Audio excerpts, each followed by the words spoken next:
Alex Trebek, who, even if you don't watch Jeopardy, is pretty well known in our culture.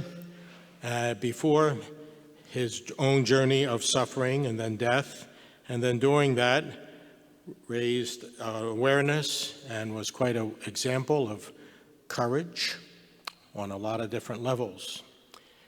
And when he was well into his journey, after having announced it, someone interviewed him, and they're just beginning now to give us segments of the interview. And I listened to it and then read it just this past week. And the interviewer asked him, "Are you a spiritual person?" And I was rather surprised at his answer. He said, "No." He says, "My wife says that I am, but I don't think I am because I am an optimist. And if I go there, it's kind of dark." I was surprised by that. His wife is probably right. But I was surprised by it because of the courage he showed and the good man that he appeared to have been. And I wondered about it all week. And I thought to myself, that's actually an attitude of a lot of people. God bless them. Because when you think about faith, spirituality, religion, a lot of people, not everybody, not you, but a lot of people go dark because it immediately implies, obviously, that this is not all there is. And they don't want to go there, as they say. So they push it aside because of the understandable mystery of leaving this world to go elsewhere.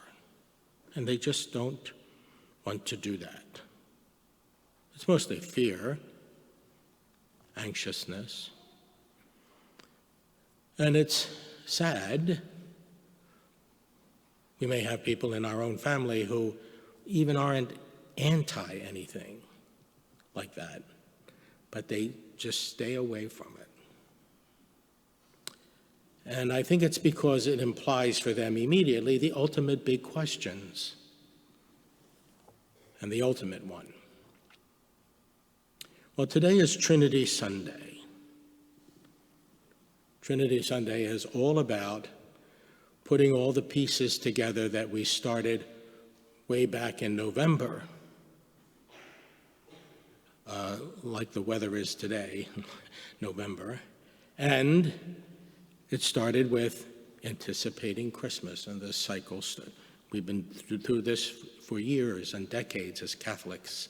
We start the cycle of readings and the beginning of the revelation of how God is and how he manifested himself in creation and in allowing his Son to come to us as one of us, listening to his teaching after he was born, watching his miracles, his suffering and death, his resurrection, and then his ascension, which is where we leave off at the gospel today.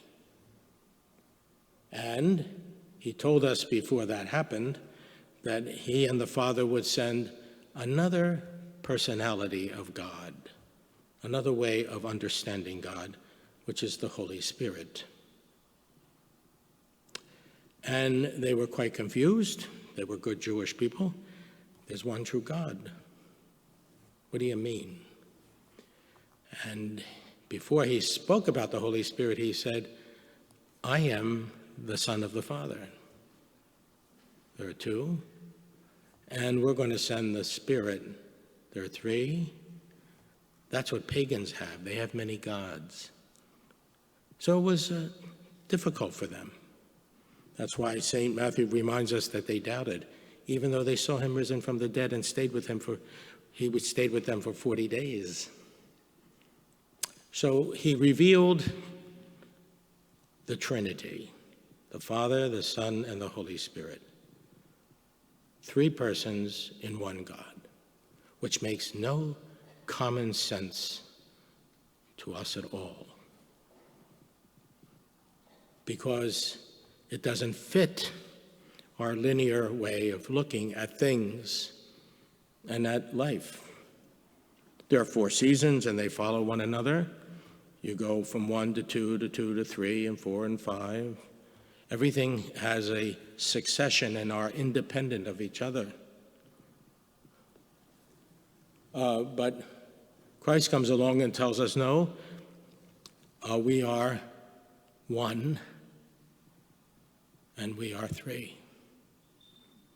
Just like I'm the son of my parents, and I am a brother to my brothers, and I am a friend to others, I'm still one person.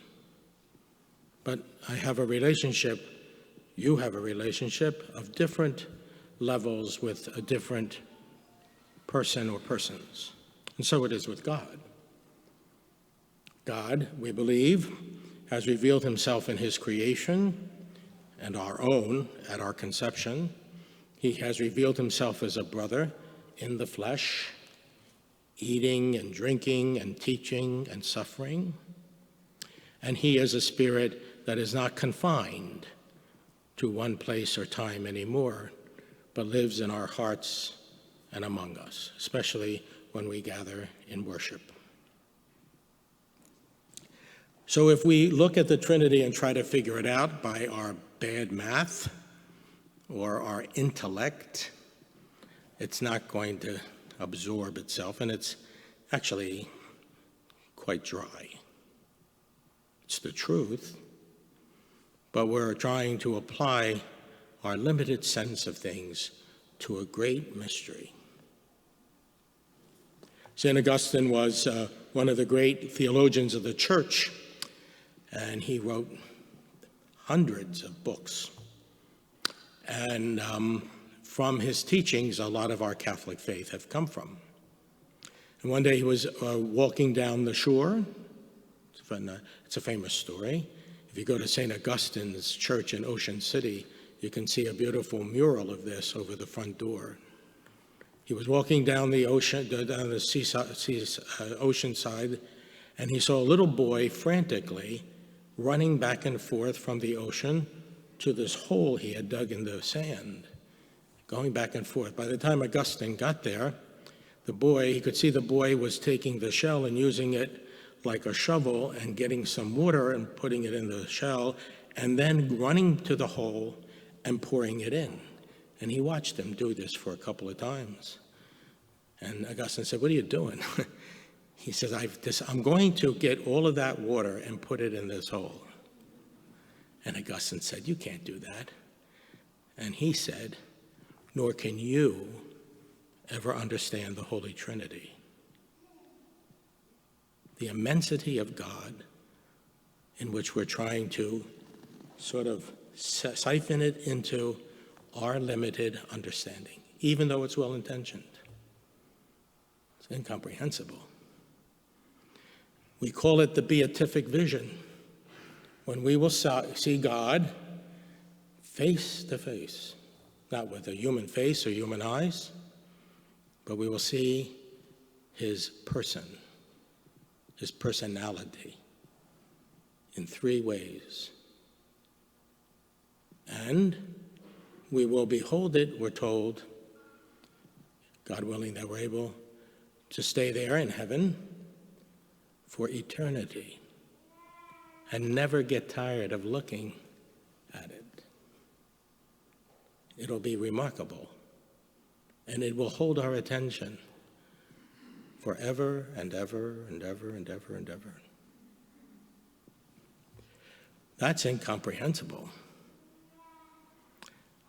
That's not dark. That's light. As we will say in the Creed again, light from light, true God from true God. And he's something to enjoy, not be afraid of, or stay away from because it's dark. A lot of good people think that of God. Christ did everything he could, including shedding his blood, to tell us this God is total love. And just like you can't, I always like to hear people when they are asked why do you love her or him? Well, I don't know, Father, I just love. There's no reason, but it consumes their lives. And it's a mystery which they are happy to live in. You dissect it once in a while, but for the most part, you enjoy it. And this Trinity Sunday, we are invited to not understand it intellectually or fearfully, but lovingly and joyfully. This is our God, who we're told in the first reading, first showed himself to rescue a chosen people. And in the second reading, that he lives and abides in us so that we might not ever be afraid that we are alone. And we always enjoy the presence of Christ, especially here and when he arrives here. And we have just a glimpse of what eternity will be like. We are supposed to enjoy Christ, enjoy God, wonder about it, be challenged about it, sometimes doubt it, like we're told, right before he ascended into heaven. They didn't really get it, God bless them, until a week later at Pentecost, which we just celebrated last week. Then they understood. And we do, hopefully, because after we are introduced to Christ because of our parents usually, then at some point we either say, no, he's for me, not because of mom and dad. Thank you, mom and dad, but now, no, he's for me. And we get that at confirmation. And we are able to receive him all the time, actually. We're going to celebrate that actually next week at the Feast of the Body and Blood of Christ. This is a faith that is meant to be enjoyed. And I'm sure that you do. We come here to get wind in our sails for wherever all of us are in our journey, by age or by crisis or by a joyful moment, like this morning. Come up here, young man.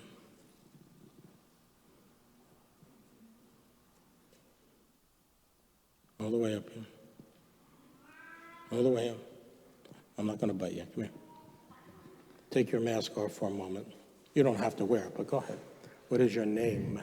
Brendan Campisi. Say it again. Brendan Campisi. Brendan? Mm-hmm. Okay, Brendan. Why are you all dressed up looking like you belong in a Wanamaker catalog? Very few people laughed at that. That's because a lot of you don't know what a John Wanamaker catalog is. Go ahead. Why are you here dressed up like this? We're doing my communion. You're going to receive your first Holy Communion. Isn't that great? Mm-hmm.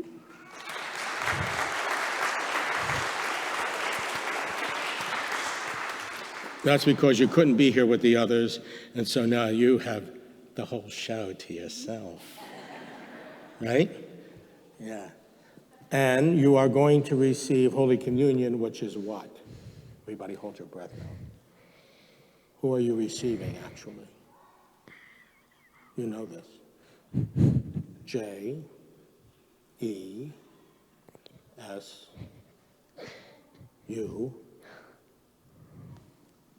S. Say it. It won't hurt. Jesus. Jesus. Yeah, I know. You know that. I know you do. But you're going to receive him for the first time, right? Mm-hmm. And you're going to get as close as you can this side of heaven to him for the first time. That's why you're all suited up and you look good. Mm-hmm. Who are those people that are there with you? My family. Your family. Very nice. Is that your sister? No. Oh, you're the big sister. Oh, you want to talk about that? No, okay. You want to talk about having a big sister? No thanks. No, thanks. It's nice to know some things don't change. So he's going to receive his first Holy Communion before all of us receive our regular Holy Communion.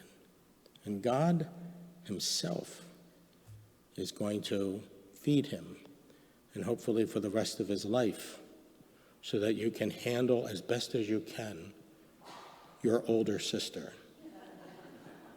Oh, yeah, agree with that. Very good. And she will need Jesus to handle her younger brother. True? Say yes, Father. Okay, good. Go back to your seat. Congratulations to you.